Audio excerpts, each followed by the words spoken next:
the Ineos Grenadier. We're going to have a look at how it compares to a Defender. So, first things first, at the front, instead of radius arms with a panhard rod, you've got 4-link independent links with a panhard rod. The drag link and steering track rod are huge. I don't think you'd bend one of them in a hurry.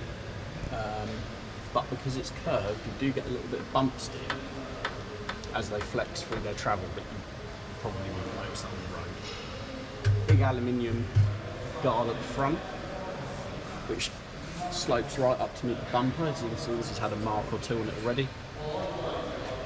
Big chunky Magnasteyr axles. The prop shafts are at quite a bit of an angle, and they have CV joints rather than the traditional UJ with grease points, so they're sealed for life.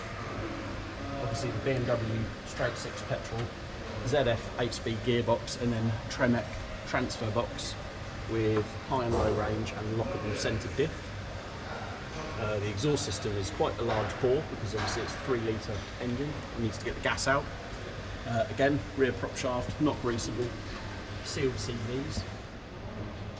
Brake pipes and fuel lines and wiring harness are all nice up on the side of the chassis rail, so not going to be damaged from below. And the rock sliders bolt up to the chassis and then meet the body on these little outriggers, which are going to give plenty of protection. And then again at the back, you've got, similar to the front, 4-link suspension with a panhard rod, really big thick anti-roll bar to help with body roll. Big shock absorbers there. You don't have any back plates on the discs, which looks a bit odd. It's just open to the elements, I suppose, so that doesn't trap rocks and mud and things like that. Yeah, everything's nice and sort of tucked up out of the way.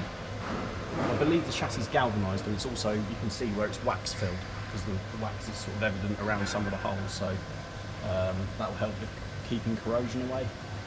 And this one, being the Fieldmaster, has front and rear locking diffs as well.